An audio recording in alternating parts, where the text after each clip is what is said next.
आप श्रवण करेंगे वैशाख मास महात्म का तीसरा अध्याय। इस अध्याय में आप श्रवण करेंगे वैशाख मास में छत्रदान से हेमकांत का उद्धार। नारद जी कहते हैं, एक समय विदेहराज जनक के घर दोपहर के समय श्रुतदेव नाम से विख्यात एक श्रेष्ठ मुनि पधारे, जो वेदों के ज्ञाता थे। उन्हें देखकर राजा बड़े उल्लास के साथ उठ खड़े हुए और मधुपर्क आदि सामग्रियों से उनकी विविध प्रकार से पूजा करके राजा ने उनके चरणोदकों को अपने मस्तक पर धारण किया। इस प्रकार स्वागत सत्कार के पश्चात जब वे आसन पर विराजमान हुए, तब विदेहराज के प्रश्न के अनुसार वैशाख मास के महत्व का वर्णन करते हुए वे इस प्रकार बोले। श्रुतदेव ने कहा, राजन, जो लोग वैशाख मास में धूप से संतृप्त होने वाले महात्मा पुरुषों के ऊपर छाता लगाते हैं, उन्हें अनंत पुण्य की प्राप्ति होती है। इस विषय में एक प्राचीन इतिहास का उदाहरण दिया करते हैं। पहले वंग देश में हेमकांत नाम से विख्यात एक राजा हो गए हैं। वे कुशकेतु के पुत्र, परम बुद्धिमान और शस्त्रधारियों में श्रेष्ठ थे। एक दिन वे शिकार खेलने में आसक्त होकर एक गहन वन में जा घुसे। वहाँ अनेक प्रकार के मृग और वराह आदि जंतुओं को मारकर जब वे बहुत थक गए, तब दोपहर के समय मुनियों के आश्रम पर उत्तम व्रत का पालन करने वाले शतचिर नाम वाले ऋषि समाधि लगाए बैठे थे, जिन्हें बाहर के कार्यों का कुछ भी भान नहीं होता था। उन्हें निश्चल बैठे देख राजा को बड़ा क्रोध हुआ और उन्होंने उन महात्माओं को मार डालने का निश्चय किया। तब उन ऋषियों के 10,000 शिष्यों ने राजा को मना करते हुए कहा, ओ खोटी बुद्धि वाले नरेश, हमारे गुरु लोग इस समय समाधि में स्थित हैं। बाहर कहाँ क्या हो रहा है इसको ये नहीं जानते, इसलिए इन पर तुम्हें क्रोध नहीं करना चाहिए। तब राजा ने क्रोध से विहल होकर शिष्यों से कहा, द्विज कुमारों, मैं मार्ग से थका मांदा यहाँ आया हूँ, अतः तुम ही लोग मेरा आतिथ्य करो। राजा के ऐसा कहने पर वे शिष्य बोले, हम लोग भिक्षा मांगकर खाने वाले हैं।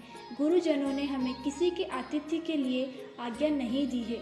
हम सर्वथा गुरु के अधीन हैं, अतः तुम्हारा आतिथ्य कैसे कर सकते हैं। शिष्यों का यह कोरा उत्तर पाकर राजा ने उन्हें मारने के लिए धनुष उठाया और इस प्रकार कहा, मैंने हिंसक जीवों और लुटेरों के भय आदि से जिनकी अनेकों बार रक्षा की है, जो मेरे दिए हुए दानों पर ही पलते हैं, वे आज मुझे ही सिखलाने चले हैं। ये मुझे नहीं जानते, वे सब कृतज्ञ और बड़े अभिमानी हैं। इन आताताइयों को मार डालने पर मुझे कोई भी दोष नहीं लगेगा। ऐसा कहकर वे कुपित हो धनुष से बाण छोड़ने लगे। बेचारे शिष्य आश्रम छोड़कर भय से भागने लगे। भागने पर भी हेमकांत ने उनका पीछा किया और 300 शिष्यों को मार गिराया। शिष्यों के भाग जाने पर आश्रम में जो कुछ सामग्री थी उस राजा के पापात्मा सैनिकों ने लूट लिया और राजा के अनुमोदन से ही वहां उन्होंने इच्छा अनुसार भोजन किया। तत्पश्चात दिन बीतते बीतते राजा सैनिक के साथ अपने पुरी में आ गए। राजा कुशकेतु ने जब अपने पुत्र का यह अन्यायपूर्ण कार्य सुना, तब उसे राज्य करने के अयोग्य जानकर उसकी निंदा करते हुए उसे देश निकाला दे दिया। पिता के त्याग देने पर हेमकांत घने वन में चला गया। वहाँ उसने बहुत वर्षों तक निवास किया।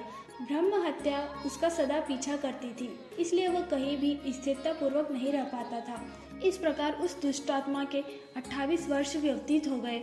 एक दिन वैशाख मास में जब दोपहर का समय हो रहा था, महामुनि तीर्थ यात्रा के प्रसंग से उस वन में आए। वे धूप से अत्यंत संतप्त और तृषा से बहुत पीड़ित थे, इसलिए किसी वृक्षहीन प्रदेश में मूर्छित होकर गिर पड़े। देवयोग से हेमकांत उधर आ निकला। उसने मुनि को प्यास से पीड़ित, मूर्छित और थका मांदा देख उन पर बड़ी दया आई। उसने पलाश के पत्तों से छत्र बनाकर उनके ऊपर आती हुई धूप का निवारण किया। वह स्वयं मुनि के मस्तक पर छाता लगाए खड़ा हुआ और तुम्बी में रखा हुआ जल उनके मुंह में डाला। इस उपचार से मुनि को चेत हो आया और उन्होंने क्षत्रिय के दिए हुए पत्ते के छाते को लेकर अपनी व्याकुलता दूर की। उनकी इंद्रियों में कुछ शक्ति आई और वे धीरे धीरे किसी गांव में पहुंच गए। उस पुण्य के प्रभाव से हेमकांत की 300 ब्रह्म हत्याएं नष्ट हो गई। इसी प्रकार यमराज के दूत हेमकांत को लेने के लिए वन में आए। उन्होंने उसके प्राण लेने के लिए संग्रहणी रोग पैदा किया।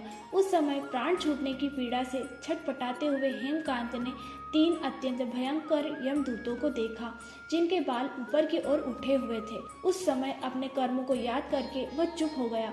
छत्रदान के प्रभाव से उसको भगवान विष्णु का स्मरण हुआ। स्मरण करने पर भगवान महाविष्णु ने विश्वक्सेन से कहा कि तुम शीघ्र जाओ, यमदूतों को रोको, हेमकांत की रक्षा करो। अब वह निष्पाप एवं मेरा भक्त हो गया है, उसे नगर में ले जाकर उसके पिता को सौंप दो।